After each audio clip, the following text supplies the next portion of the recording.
Hi, everyone. Boy, it's been a very long time. I am thrilled to be back. My name is Todd Felderstein. I'm the founder of Smartphone Theater and your host for this evening. And this is just wonderful. We founded, just give you a little background. We were founded.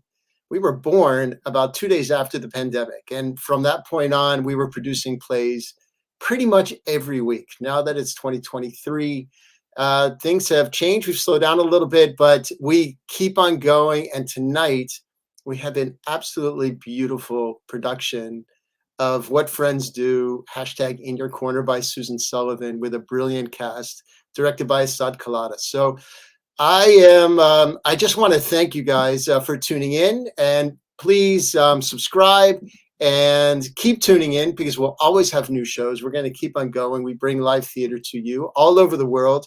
In fact, I'm looking at the chat and we have people from Australia. So shout out to Australia. We have people from New Zealand. We have people literally from all over the country, all over the world. So this is really fantastic. It's not people just down the street in our neighborhood. This is people all over the world have tuned in to watch our broadcast of What Friends Do. So thank you guys. Thank you so much. There will be a talk back at the end, so stick around. All you have to do is type your questions into the chat, and I will read them to the cast after we introduce the cast to everyone, and we'll go for a little bit and have a lot of fun. So I'm going to sign off. I'm going to bring this beautiful show of What Friends Do, hashtag In Your Corner, written by Susan Sullivan, with Kathryn, Leigh Scott, and David Selby, directed by Asaad Kelada. Enjoy. We're going to see you guys afterwards. Okay? Thank you again.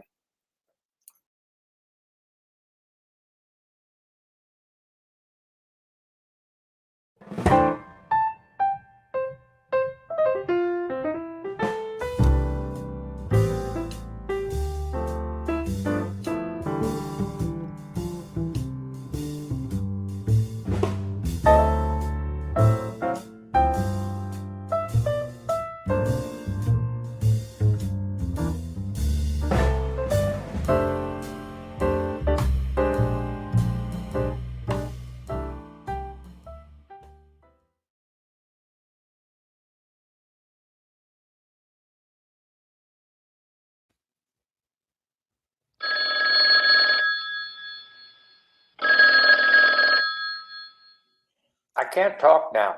I'm out stealing hubcaps. Leave a message.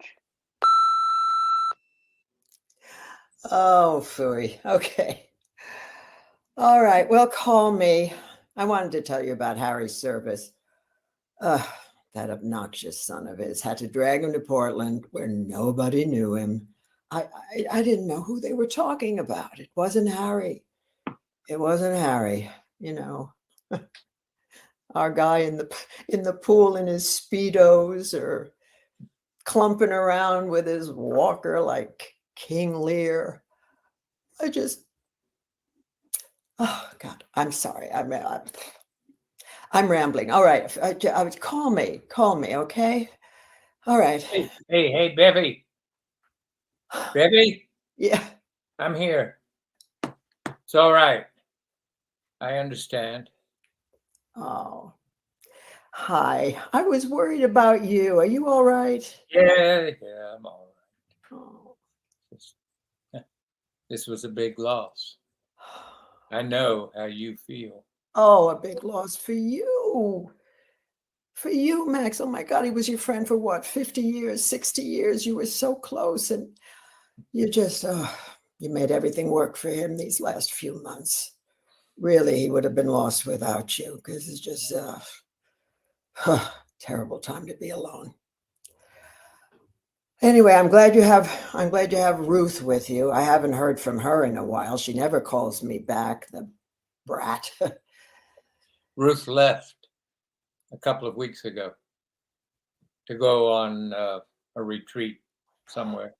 Anyway, she's gone, and now Harry's gone. And yeah, I feel lost. At least his son got here before he died, so he had family with him. I wish I had been in the room, held his hand, told him a joke or two. Would have loved to have seen him smile one last time. Oh. Oh, Max. I just can't believe Ruth left you now. What is the matter with that woman? Oh, God, you must feel so. I don't know how I feel.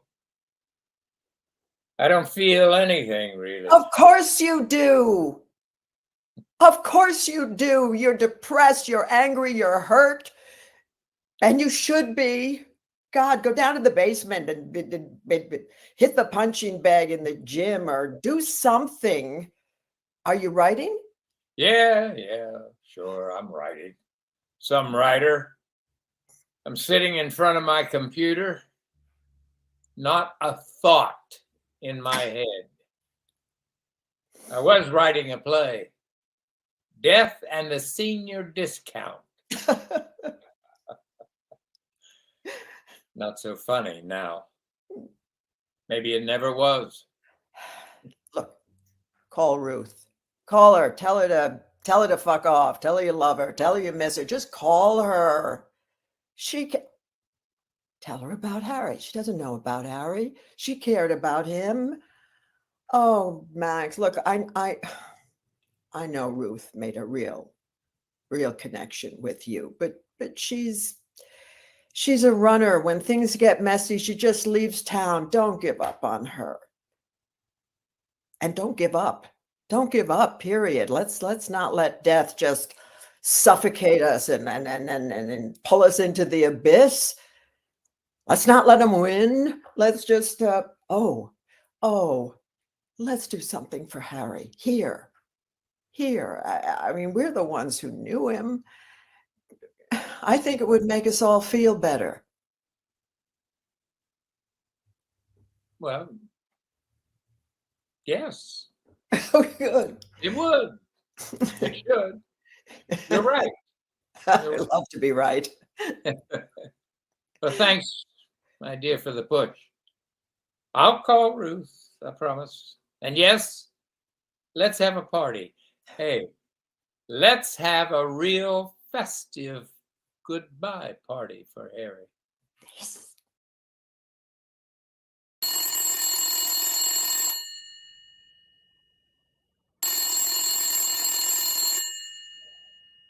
It's Ruth. Please leave a message. Hi, Ruth. It's me. I hope you're all right. I don't think you know that Harry passed a week ago. Not sure what your plans are. We're going to do a celebration of his life, probably next week. Maybe you could come back. Well, I hope you're all right. Call me if you feel like it. Bye.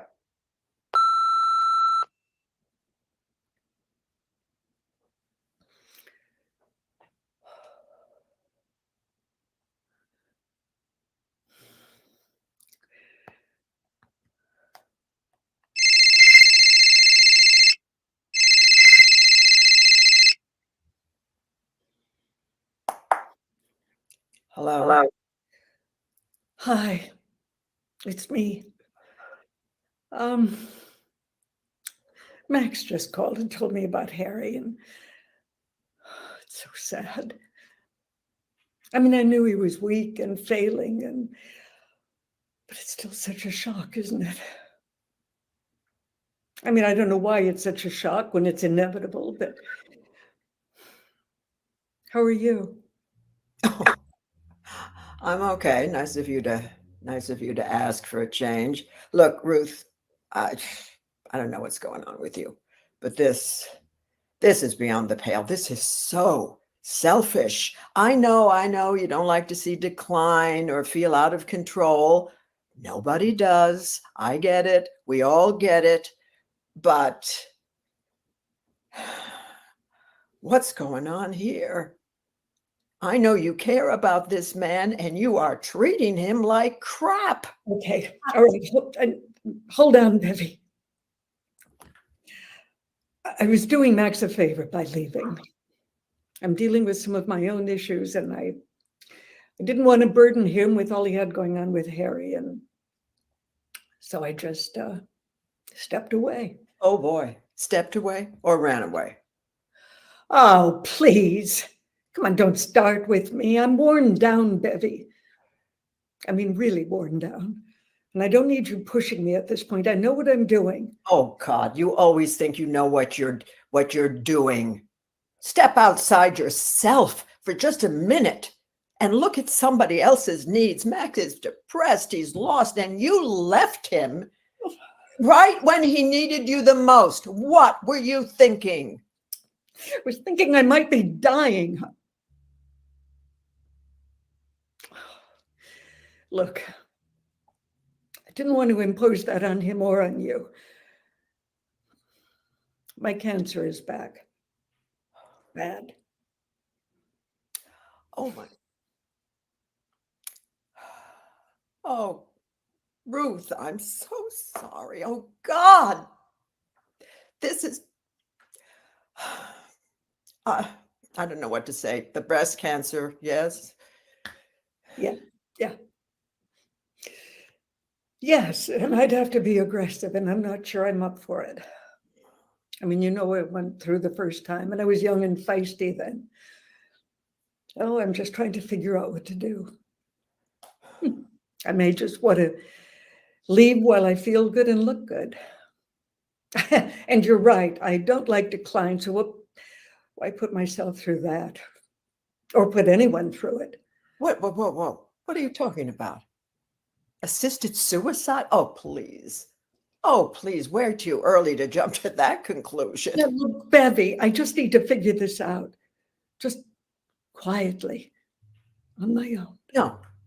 No. What you need to do is figure this out with the people who care about you, the people who love you. This is not the time to go into your damn cocoon mode and isolate. Stop telling me what I need to do and what's wrong with me. Bevi, you've just got to back off. Just shut up for a change. You drive me crazy when you get like this. You really do. What are you? You're in some stupid, what is it, a retreat? And you're meditating and contemplating. You should be in a doctor's office trying to figure out what to do. That's where you should be. And now Harry's dead. You're dying. I'm probably fucking dying too. And it's all just, I can't stand this. I just can't. Oh, I can't. I don't know. Oh God, I can't speak. I can't. Bevi, what is it? I think you're having a, can you understand me? Can you, oh dear. Bevi, hang up. Just hang up, Bevi. I'm going to call 911. Oh. Max? Yes. Yes. Listen, something's happening with Bevi. I think she's having a stroke or something. I mean, we were on the phone and she just couldn't speak. She was garbled and so I called 911, but could you just go and All right. I'll take care of it. Don't worry. All right. I'll take care of it. Promise.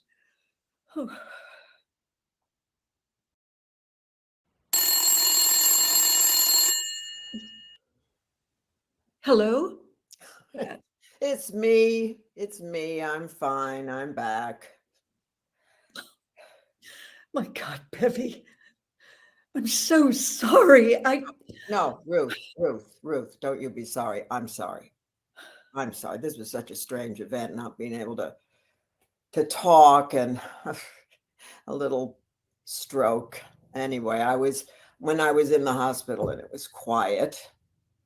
Yeah, really quiet. I just thought,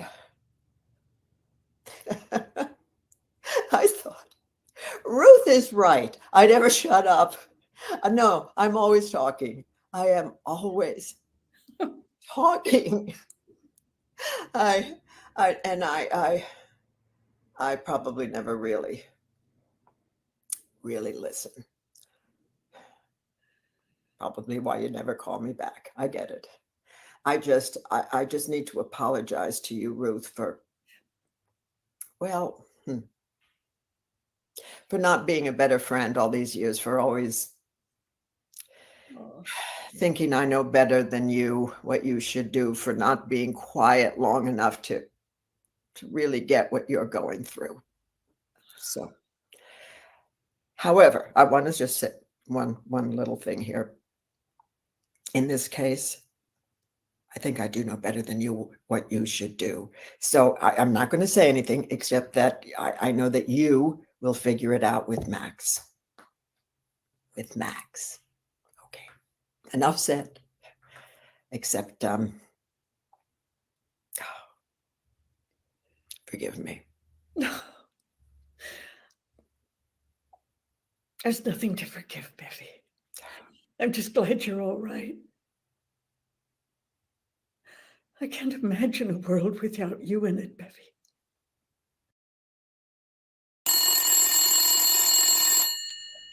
Hello? She's all right, Ruth. They took her to the hospital. She'll be fine, okay? Just I one of know. those little TIAs, I think they call them. She'll probably be back today. I know. She called me. She wanted to apologize for always pushing me for talking too much, as if it was her fault. It was my fault, Max. I sort of yelled at her. I don't know what's wrong with me. I don't know who I am anymore. Well, Ruthie, please, don't do that to yourself. Oh. I know who you are. And No, Max, I don't think you do know who I am. I'm selfish, very selfish.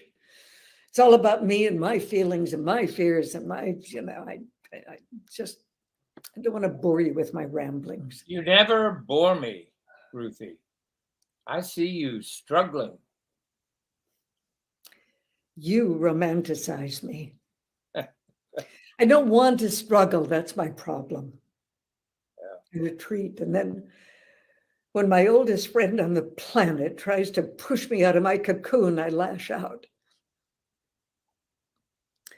And I run from a man who just wants to be close to me. Hey, what you're doing right now is what struggling is. Figuring things out for yourself. And as exhausting as Bevi is, I think she sees you pretty clearly. She sees the best in you, my dear. That's why she keeps pushing. I know she's in my corner. She's always been in my corner. Yes. It's kind of like that fighter guy, the guy cleaning him up and pushing him back in the ring. And yeah. This is different. This is a real fight, and I'm not sure I'm up for it. My breast cancer is back, and Max, that's why I left. And it's not to get away from you. I didn't tell you because you had so much going on with Harry, and I needed time to figure out what I want to do. Oh, Ruth. Darling. I'm so sorry. Oh, God. Life. Yeah. What are you thinking? What do you want to do?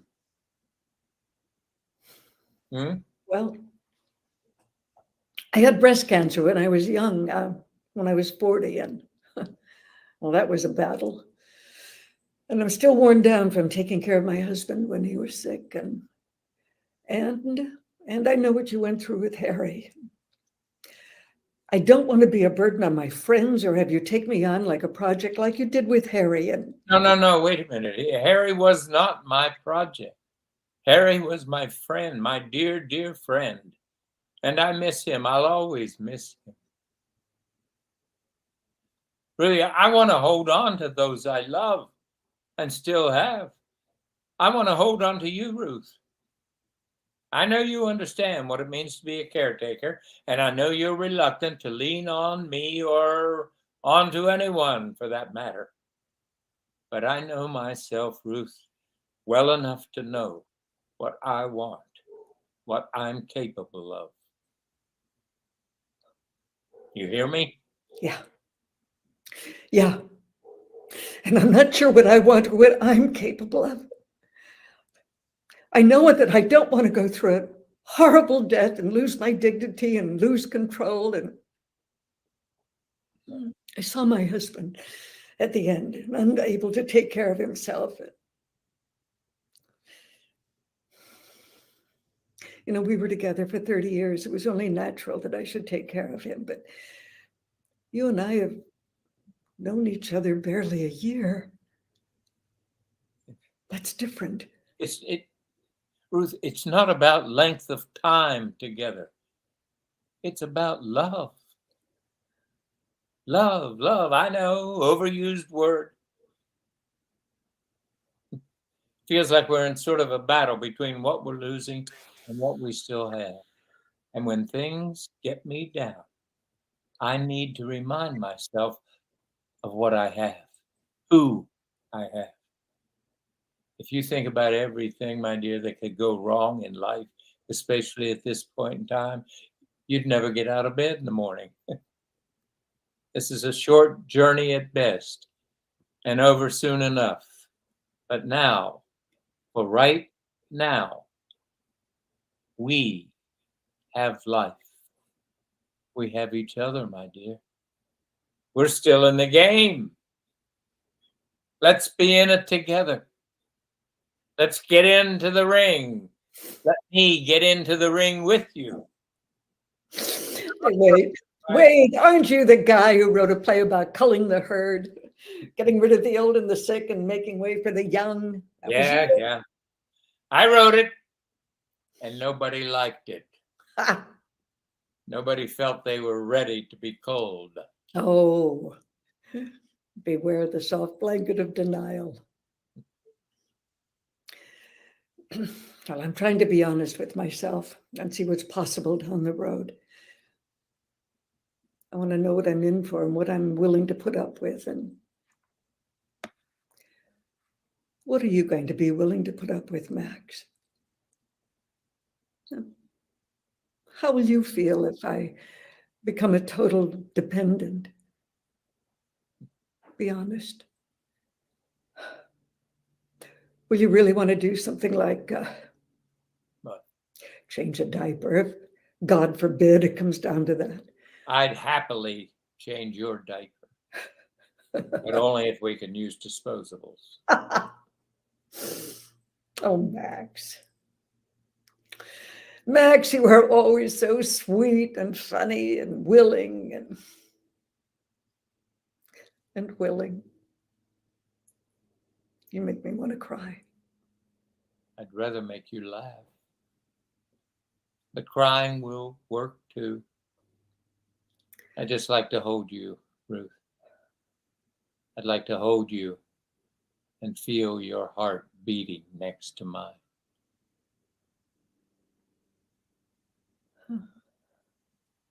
All right.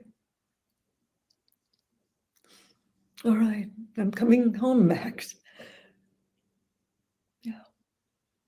Good. I'll be there for Harry's memorial and then why don't we figure this out together? But you have to promise me that if we stop being able to laugh, and my only hope is something like reincarnation, then we think about culling. Okay? Okay. All right. Good. Okay, and I'll pick up some boxing gloves on my way. And maybe some disposables just in case.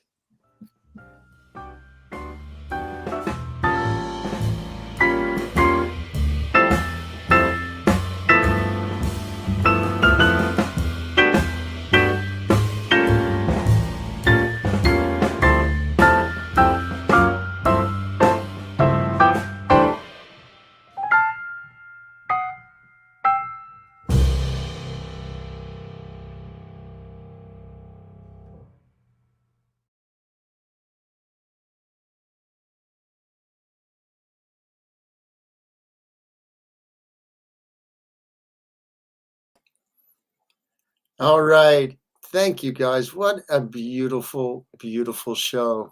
Really, really wonderful. I have to tell everybody out there that it's been such a joy working with everybody over this period of time. That really, I'm a very special, lucky person. So, without further ado, I'd love to introduce you to our cast. First is the amazing Susan Sullivan, who played the role of Bevi and also is our playwright. And then David Selby, Max, and absolutely wonderful. And Kathryn Lee Scott, who is our Ruth. And of course, our director, our brilliant director, Asaad Kelada. Yes. We have a lot of comments from all over the world, and it's really been, I've been watching the chat. But before we jump into that, guys, I just want to yield the floor to you if there's anything that you want to say post show about the process, about the play itself, about working with each other. Well, I would like to, as the playwright and the chatterbox that I am, these characters have lived within me for a long time, and they are certainly obviously a part of me. But what is really of significance here is, our connectedness, this little family that we have created over a period of time. And I have to thank you, Todd, for creating this little theater. I don't mean to say little. I say little about everything, but creating this theater and this way of connecting to people. It is a gift, and you are a generous spirit. Kathryn and David. Kathryn and I have known each other for, what is it, darling, 60 years? 60 years. Oh, and David and I, he played my husband. We have a connection. And Asaad Kelada, I know for almost as long as I know Kathryn. So we are a community of spirits, and to be able to put this on and share this with whoever is out there in the ether. Thank you. Thank you for tuning in, because this has been a gift to me to be able to give this to you. And that is the best of what life is, the process. Thank you. Thank you, Susan. Thank you very, very, very, very much. Very, very much. It all begins with the words. Yeah. Indeed. Absolutely. The words, the spirit. And I want to bring up right in the beginning our previous episode that included Mitch Ryan, and then Mitch's passing, and then the inspiration that Mitch brought to this particular episode. So, but I just he was on my mind all the way through. I mean, I thank you, Susan, for doing another act. It was such a joy to work. I mean, I've known Mitch as long as I've known David Selby. I don't need to listen to the voicemails that I still have of Mitch to hear his voice in my head. And he was very much on my mind all through our rehearsals. And I mean, he was just beloved, and we miss him. So I'm so glad that we can honor him with dedicating this to him. I just want to say this. I was at his service, as was David and Asaad and Todd. Only Yeah. Kathryn missed it. It was the most wonderful service. So I didn't want anybody to think for a moment that it wasn't. It was for him, for Mitch. It was a loaded cathedral with people who knew him and loved him and got him and spoke about him. And he was alive in that room. So I wanted to also say that. Yes. Thank you, I'll Susan. stop talking now. There's a question from Kim. I'm not going to pronounce your last name because I'm going to screw that up.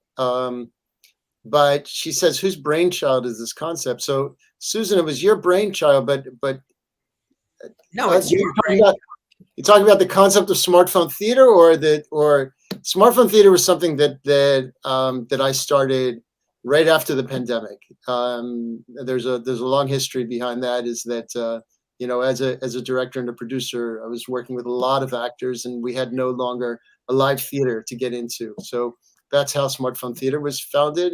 We had the creative people need to keep creating, and this all worked. Down over But there.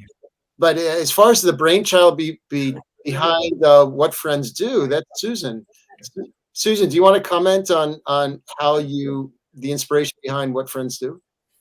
Oh, it's too long a story, and it's not that interesting.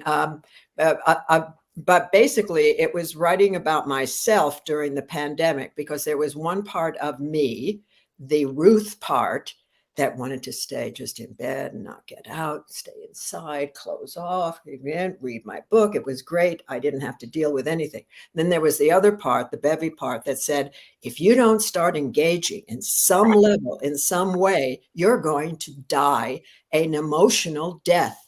So be careful. And then I thought, oh, I'm going to have these two gals talk to each other. And that's really where it came from. Got And it. in your conversation, you're unconscious talking to your boop, boop, boop, boop, that part of your brain. And you have to know that when Susan and I talk to each other, I'm on the East Coast, she's on the West Coast. Our conversations last an hour. It's amazing with this platform. So I'm looking at your chat so I can answer a few more of your questions. It's amazing with this platform that when we were founded and we were still working out the kinks, we actually we were working with creatives from all over the world. So there was a time when we had someone in Spain, we had someone in London, we had New York and LA, and it was sort of mind-boggling. And then people would call in from China. We had someone from a cruise. They had good internet service on a cruise, and they were watching on a cruise. It was quite amazing. So yes, it's watching it grow. And now, as you guys can see, we're no longer using Zoom. We're using a different platform. It's much clearer. It's much stronger. It gives me a lot more control. So it's really been it's working, and we're going to continue to grow. We're absolutely going to continue to grow. There's a lot of crushes, you guys. A lot of people are chatting, saying that they've had crushes on you for a long time. There is a question that was emailed to me.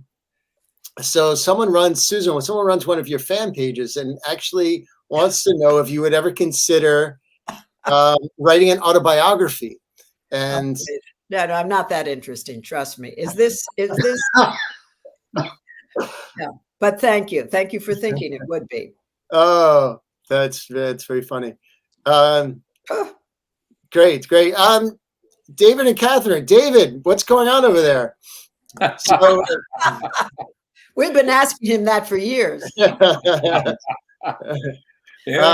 going on? Yeah, David, we've now worked on a bunch of productions together, a few productions, and yeah, and it's really just been fantastic working with you. And what's going on is we're always thinking of, okay, what's next? Yes. What are we going to do next? Yes. What comes along next? How are you going? How is your life going to be blessed by something falling into your hands, or somebody ringing you up like Asaad saying, "Hello, David. I have a play I want you to read." Right. You're always there, David. Everybody has, I think everybody on screen has a theater background, a live theater background. Yeah. Are you outside of smartphone theater? Is that something that you still pursue, or not, like if someone said to you, Susan, David, Kathryn, I have a great show. I would love to bring it to stages. David and I are going to actually do another film together, aren't we, David? Oh, great. Yeah. I think I'm filming end of June. I think you're in July, aren't you? Depending upon the strike. August. I'm in August. Right. It's a lot of strike talk. Yeah. So Yeah, there's you're always thankful when a play comes your way. Yeah. There's talk. There's a question about a Dark Shadows remake. Do you guys know anything about that? Yeah, we actually know quite a lot about it. There's a fellow named Mark B. Perry who's written a really, I haven't read it, but I understand it's a really wonderful treatment, updating Dark Shadows, and there's a good chance that it could be brought back. So we'll see. I mean, all of these other shows are being brought back. Why not Dark Shadows? I know nothing about it. But you've met Mark. You've met yeah. Mark. You've chatted with him. Yeah. So we'll see what happens. I have to read one of the comments that says, "Thanks so much for doing this. We enjoyed the show, despite the tears." By the way, we named our cat Quentin Collins.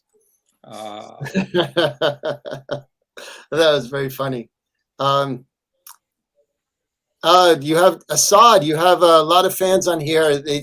People say it's so great to see you in the flesh after seeing your work for many, many years. Thank you. Yes. Almost in the flesh, but there is. Yes, it's close. Wait, Asaad has written a memoir. Asaad? Yes, it's just been finished and it's going out now to prospective people. What's it Hopefully. called? What have you called it, Asaad? Oh, that's one of the hardest part of writing a memoir. It's been going through countless titles, so I will keep you in suspense for a little bit longer. Well, I'm glad you've done it. Good for you. Thank you. Great. And I read it, and it's very good. Oh, good. And it's very interesting. I had no idea you were quite as what was the word? Sexy. Yeah, the sex pot. I didn't know that. Nice to know. Nice to know. You'd have to remind me, wouldn't you? Nice. Susan, there's a question. Are your characters based off of anyone else besides yourself? I don't care about anybody else besides myself. So yes, I just use me. No, you use everybody who comes into your life because they are all a part of you. So yes, and I must say that there are aspects of the character of Max that's based on my partner in life, the love of my life, Connell Cowan, who also has a book out called Override about brain chemistry, which is AI has nothing on this. Yes, and I've read some of the book and it's fascinating. Yeah. Oh, good. Thank you. I've read the whole book. I think we have to go because we have a little issue here at our house. So I'm going to have to take off. And I want to thank everybody, all of you, for being part of this and for the audience for sharing our journey with us. Oh, it's been a pleasure, Todd. Thank you so much. Asaad, I really appreciate your notes, your direction. This has just been a wonderful experience. Susan, I hope you're going to write Act 3. Why don't one of you write something? Happier. You're all writers, Todd included. Must everything fall on my poor slouched shoulders? Absolutely. But write something that's just a little more happy. Happiness. You are so Bevi and I am so Ruth. We should be playing each other's roles because it's much more. Maybe we'll do that. And David, you're a writer. We're all writers right away. And you out there that I don't see, but I feel. Write down your thoughts. They're very interesting when you put them on paper. And Tony, speaking of which, to any of the playwrights out there, feel free to reach out to me, todd@smartphonetheater.com, because I'm reading plays all the time and we're always looking for what's next. So yeah, feel free. Absolutely feel free. So I'm constantly reading. It's a lot of scripts, so have patience, but I do promise that I will get to it. Okay. Yes. All right. All right. So I want to thank you guys all so much. This has been Thank you, Todd. always a pleasure. Thank you for your work, your friendship, your professionalism, your brilliance. Yeah. Everything is just fantastic. And here's to Mitch Ryan. Thank you. Absolutely. Here's Yes, to dear Mitch. Yeah. Such Thank a- you, Todd. Thank you, Todd. And thank you David, all out Kathryn, there Asaad. for tuning in. Yes. Okay. Thank you, everybody. You Bye. guys can stick around for 1 second. I'm just going to end the show to our big audience. Thank you, audience, all so much for coming in. It was really wonderful. Make sure to subscribe. Make sure to tune in. This will be on the website, so you can check out the website and see the rebroadcast of this, plus the earlier episode of What Friends Do. And we have a lot of other things on there as well. So feel free to go to smartphonetheater.com. All right, everybody. Thank you all so much.